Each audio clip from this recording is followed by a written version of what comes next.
Bom dia, graça e paz a todos meus irmãos e irmãs da Igreja Metodista de Boa Sorte. Tudo bem com vocês? Que Deus te abençoe neste dia lindo que Deus está nos dando.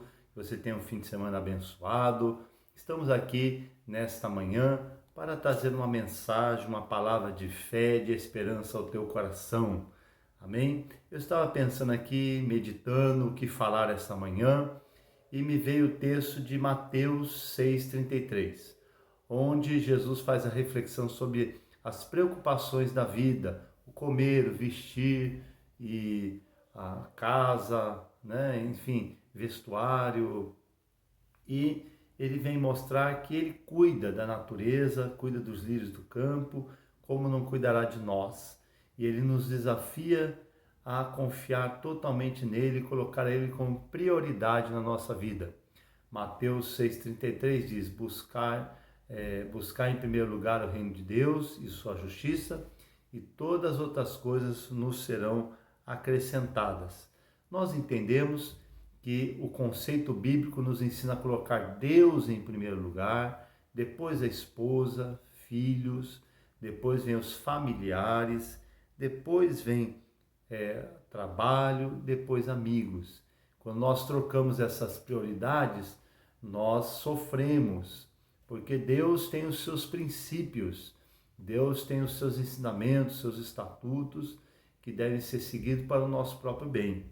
E quando a gente troca essas prioridades, a gente acaba trazendo problema para a família, a gente acaba perdendo as bênçãos do Senhor. Então, colocar Deus em primeiro lugar é muito importante. Lá em Mateus 22:37 ainda, quando Jesus resume os 10 mandamentos em dois, ele diz: amarás, pois, o Senhor teu Deus de todo o teu coração, de toda a tua alma, de todo o teu entendimento. Então o Senhor, ele precisa estar em primeiro lugar na minha vida e na sua vida. E eu queria perguntar essa manhã para você: Deus está em primeiro lugar na tua vida? Será que Deus está em primeiro lugar na minha vida? Amados, eu entendo que muitas vezes Deus nos permite lutas e provações para realmente provar se Deus é prioridade na nossa vida. As lutas, os desafios, as dificuldades da vida, nós só estamos nesse mundo para que possamos realmente mostrar se Deus é a prioridade na nossa vida ou não. Se podemos, se merecemos estar no céu, se merecemos morar com o Senhor ou não. E em primeiro lugar, eu quero dizer, quando Deus será primeiro lugar na nossa vida? Eu entendo que, em primeiro lugar, Deus vai ser prioridade na nossa vida quando o dinheiro não for mais a prioridade. A Bíblia diz em 1 Timóteo 6,10 que o amor do dinheiro é a raiz de todos os males.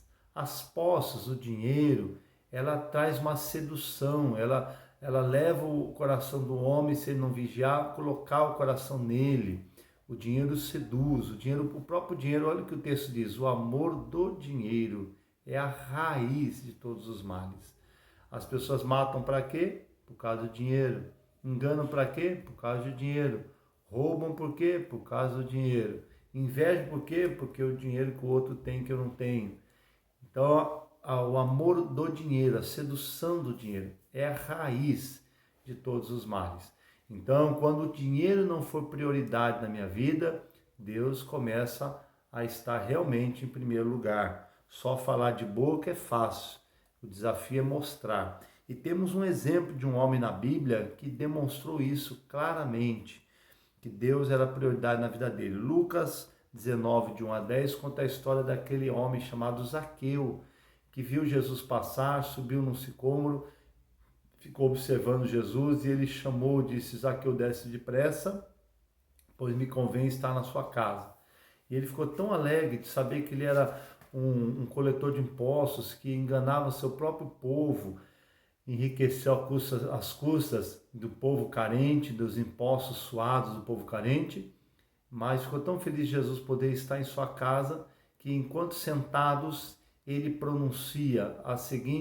ele faz o seguinte pronunciamento: Senhor, eu decido hoje dar metade dos meus bens aos pobres. E se alguém eu lesei, roubei, eu vou restituir 4 vezes mais. E a Bíblia diz que Jesus naquele momento disse, hoje entrou salvação nessa casa. Naquele momento ele se desprendeu das riquezas, inclusive riquezas que eram ilícitas, não é verdade? Eram riquezas de forma ilícita. Ele roubava, né? Com certeza ele devia mudar os impostos, aumentar, colocar mais do que deveria ser.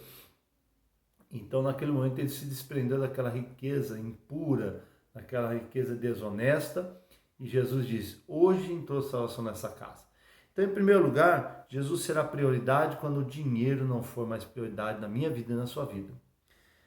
Segunda questão que eu quero colocar aqui, levantar, Jesus, Deus será prioridade na minha vida e na sua vida, quando sua vida e minha vida não for mais importante que obedecer a Deus. Daniel capítulo 3, verso 17, temos uma das passagens mais lindas da Bíblia, um dos milagres mais lindos, e também demonstra ali o desprendimento de 3 jovens que estavam na Babilônia, e diante de um decreto do rei, de que todos diante quando a pífara, a gaita soassem, deveriam se prostrar diante de uma estátua do rei, e eles decidiram não se prostrar. E mesmo colocados diante do rei, diante de toda a multidão, quando o rei disse, vocês estão dispostos a se dobrar diante da minha imagem? E olha o que eles dizem, rei, fique sabendo, se Deus quiser nos livrar, nos livrará. Se não livrar, fique sabendo, nós não vamos nos prostrar diante da sua estátua. Que decisão! Não é qualquer um que faria isso. Aqui, então, demonstra que a vida deles não era mais importante do que obedecer a Deus. Obedecer a Deus era prioridade. E ali, a Bíblia diz que eles foram jogados na fornalha. Os homens, a fornalha foi acesa 7 vezes mais, porque o rei estava furioso, e eles foram jogados na fornalha, e os homens que jogaram eles na fornalha foram queimados e mortos. Mas a Bíblia diz que de repente o rei olhou para a boca da fornalha e não viu 3, mas 4 homens pulando, dançando no fogo, e um deles semelhante a um filho dos deuses. E ele ordenou que Sadraque, Mesaque e Abednego saíssem, e quando ele olhou, eles estavam intactos. Nem cheiro nem seus cabelos, roupas, nada, nem cheiro de fumaça havia nos seus corpos. E ali ele decidiu que o Deus de Sadraque, Mesaque e Abednego fosse adorado em todo o reino. E o nome do Senhor foi glorificado. Então, Deus será prioridade quando a minha vida não for maior do que fazer a vontade de Deus. Outro pensamento que eu quero colocar aqui, quando Deus vai ser prioridade? Quando a minha posição social, meu status não for a prioridade. Amados, quantas pessoas deixam de adorar a Deus, deixam de glorificar a Deus? O próprio Zaqueu, ele subiu num sicômoro. Imagina um homem de negócio, um homem refinado, com a roupa bonita, subindo ali naquela árvore, passando aquele mico para ver Jesus. Ele se humilhou ali. Ele entendeu que era mais importante ver a Jesus. Por isso que Jesus parou na multidão e olhou para ele diante dessa atitude e decidiu ir à casa de Zaqueu. Então, quando a minha posição social, meu status não for prioridade, Deus passa a ser prioridade. No livro de Esther, capítulo 4, verso 14, Esther foi levantada como rainha, não é? Ela se tornou rainha e ela então estava num grande status diante da sociedade. E ali, você lembra a história, havia uma trama feita por Amã para destruir os judeus. E seu tio, o tio de Esther, Mordecai, foi até Esther e disse, Esther, será que você não entende que todo o povo judeu vai ser morto? Né? Houve um decreto real que o povo judeu fosse perseguido e morto, e você acha que você vai escapar só porque você é rainha, quando descobrirem que você é judia? E Mordecai lembra a Esther dizendo, será que não é por você não foi colocada como rainha justamente para esse momento para que você pudesse livrar o povo de Israel. Então Esther pede que todos jejuem, orem, e ela não coloca o status da vida dela em primeiro lugar. Ela não diz assim, não, que se lasque lá, eu fui abençoado, sou a rainha, os outros que Deus cuide. Não. Ela disse, jejuem, porque eu vou na presença do rei. Se morrer, eu morri. Se não, vou interceder e vou livrar meu povo. Naquela época, todos sabem que só poderia comparecer diante do rei as pessoas que fossem chamadas pelo rei. Ninguém poderia entrar na presença do rei se não fosse chamada. E se fizesse isso e o rei não estendesse seu cetro, a pessoa morreria. E Esther, então, ela sem ser chamada, ela entrou na presença do rei, se prostrou, o rei estendeu o seu cetro e aí ela pôde interceder pelo povo de Israel. E o rei permitiu que eles lutassem, que eles guerreassem, que eles resistissem, não é? E aquele dia, então, houve um grande livramento, porque Deus foi com o seu povo, e até hoje existe a festa do Purim, onde então, Yom Kippur, onde comemora o livramento do povo de Israel daquela trama de Amã. E Amã foi enforcado na forca que ele preparou para Mordecai. Então, aqui deixa claro um homem, uma mulher que entendeu que a sua status, a sua vida, a sua posição não era prioridade, e sim Deus, e obedecer ao Senhor Deus. Deus será prioridade também quando a provação não te levar a blasfemar contra Deus. Me lembrei aqui da história de Jó, no capítulo 1, verso 20 a 22, quando Jó perde todos os seus filhos, perde todos os seus bens, gados, ovelhas, tudo é saqueado, queimado, e a sua mulher no desespero diz, que adianta servir a Deus, amaldiçoa esse Deus e morre. E Jó disse, nu saí do ventre da minha mãe, nu voltarei, Deus deu, Deus tirou, né? Não posso blasfemar contra Deus. E diz que ele prostrado, se prostrou e adorou ao Senhor. Que adoração é essa, não é? Isso é verdadeira adoração. Na hora da prova, da luta, eu decidi, eu vou adorar Deus. Então, quando a provação não te levar a blasfemar contra Deus, aí sim eu entendo que Deus verdadeiramente será prioridade na sua vida e na minha vida. Quando também, em quinto lugar, quando Deus estará em primeiro lugar na nossa vida? Quando minha vontade for contrariada e eu me submeter à vontade divina. Quando isso acontecer, mesmo minha vontade sendo contrariada, eu me submeter à vontade de Deus, Deus realmente está sendo prioridade na minha vida. Paulo, em Atos 16:6, ávido por pregar o evangelho, pregando, correndo ali, aqui, indo a Bitínia, indo para lá e para cá, e de repente o Espírito de Jesus fala com Paulo, impedia que ele fosse para outros locais, e em Troade ele tem uma visão onde um varão macedônio, um anjo apareceu para ele e disse, Paulo, passa a Macedônia e ajuda-nos. E Paulo prontamente obedeceu, indo para lá, onde ele converteu, foi usado para converter a Lídia, vendedora de púrpura, e o carcereiro e sua família, ali em Éfeso, onde ele iniciou o trabalho ali e implantou tantas igrejas poderosas. Então, amados, quando a minha vontade for contrariada e eu me submeter à vontade divina, aí Deus realmente está começando a ser prioridade na minha vida. Jonas não foi diferente. Jonas, Deus era um profeta desobediente, e Deus disse para ele ir para Nínive, pregar o evangelho para aquele povo ímpio, para os assírios, e ele, na sua cabeça, achou que eles não eram dignos de ouvir a palavra do Senhor, eles eram blasfemos, e ele decidiu fugir do Senhor e foi para Tarsis, totalmente ao contrário do que Deus havia falado. E Deus permitiu que quase se afundasse o navio, ele foi lançado ao mar, engolido por um grande peixe, e no ventre do peixe ele clama ao Senhor, e aquele peixe o cospe exatamente na praia de Nínive, e ele vai obedecer ao Senhor. É claro que aqui Jonas foi contrariado, mas foi. Ele ia morrer. E então, quando quando a minha vontade é contrariada e eu me submeter à vontade de Deus, Deus começa a ser primeiro lugar na minha vida.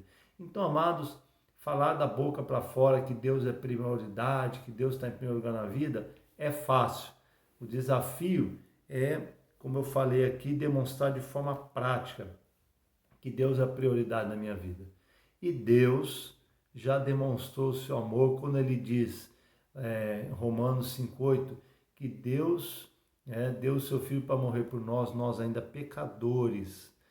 Deus prova o seu amor por nós, diz lá o texto, dando o seu Filho para morrer por nós, nós ainda pecadores. E ainda em João 3,16 diz, Deus amou o mundo de tal maneira que deu o seu Filho unigênito para todo aquele que nele crê, não pereça, mas tenha vida eterna. Então ali demonstra o próprio Deus decidiu dar o seu Filho por nós, por amor a nós. Então, nós também devemos, de forma prática, não só de boca, de palavras, demonstrar que Deus é prioridade na nossa vida. Então, toda vez que realmente a sua fé for colocada em jogo, Deus está de olho para saber se realmente Ele é prioridade na sua vida. Quantas pessoas trocam Deus por um cigarro, por um copo de cerveja, por um namorado? Ele está na frente de Deus, mas apareceu um namorado ímpio, ele deixa Deus. Apareceu emprego, mas o emprego que vai tirar a frente de Deus. Apareceu dinheiro, ele esquece de Deus. Então, que verdadeiramente Deus seja prioridade na minha vida e na tua vida. Amém? Vamos orar ao Senhor, vamos pedir que Deus nos dê graça para realmente, de forma prática, decidirmos que Deus é prioridade na nossa vida. Vamos orar. Pai querido, Pai celestial, nessa manhã, diante dessa palavra, nós pedimos perdão porque tantas vezes, Pai, colocamos Deus em segundo, terceiro lugar. Ó Deus, nos ajuda, Pai, a entender que o próprio Deus, ó Deus, deu o seu único Filho por nós, para nos salvar. Ó Deus, e nos ajuda, Senhor, não só de boca, de palavras, mas demonstrar de fato que o Senhor é prioridade na nossa vida, que o Senhor está em primeiro lugar. Quando desafiados, que sejamos fiéis, encontrados fiéis ao Senhor. Não deixe que esse mundo nos seduza, que as ilusões dessa vez nos seduza, Pai, mas que verdadeiramente o Senhor esteja em primeiro lugar na nossa vida, meu Deus. Ó Pai, obrigado, Senhor, que essa palavra venha falar aos nossos corações e que verdadeiramente possamos buscar em primeiro lugar o reino de Deus e sua justiça e crer que todas as outras coisas nos serão acrescentadas. Oramos assim em nome de Jesus. Amém. Amém, amados, que Deus te abençoe com essa palavra e que Deus seja prioridade na tua vida e na minha vida. Amém? Amanhã temos a Santa Ceia do Senhor, onde nós faremos o sistema drive-thru. Domingo de manhã, aproveitando aqui um recado, domingo de manhã, 8h30 da manhã temos nossa live, até 9h30 mais ou menos. Acabando a live, nós vamos consagrar os elementos e você pode vir à igreja tomar a ceia. A pé, entra no templo, toma a ceia e sai. De moto, carro, bicicleta, você pode parar em frente ali ao templo, nossos obreiros estarão ali, os pastores, para ministrar a ceia para você também. À noite, domingo, antes da live, 5 da tarde, estaremos ali também servindo a ceia, de 5 até as 6 da tarde, né? Em torno de 18 horas. E terça-feira, após a live, acabando a live, lá não vai ter drive-thru, dentro da igreja. Presencial você pode tomar a sua ceia, você que não pode vir no domingo, ok? Então, a igreja pode ir aí umas 10, 15 pessoas, se não tumultuar, você pode estar lá no templo, aguardando, assistindo o culto para tomar a ceia, ok? Quero lembrar também que o governador ontem, do estado do Rio de Janeiro, liberou as igrejas para ter culto com restrições, 1 metro de distância, máscara, usar álcool em gel, mas aqui em Barra Mansa a gente não tem ainda uma liberação nem do bispo, nem da nossa SD e nem do prefeito. Então vamos aguardar, crer que brevemente estaremos liberados para estar no culto juntos novamente. Amém? Graça e paz, Deus te abençoe, que Deus nos dê um fim de semana abençoado e não esqueça, leva a sua oferta, seu dízimo ali durante as lives e também 1 quilo de alimento não perecível para pessoas carentes. Já fui informado que já liberamos mais de 25 cestas básicas, Obrigado pelo teu apoio. E estamos precisando principalmente de achocolatado, café, né, pó de café, biscoito e leite. Principalmente para as crianças, né? Tem muitas famílias que têm crianças e tem essas prioridades. Então, se você puder nos ajudar, somos gratos, né? Agradecemos por aqueles que estão precisando. Deus te abençoe, Deus nos dê um bom fim de semana, paz do Senhor Jesus.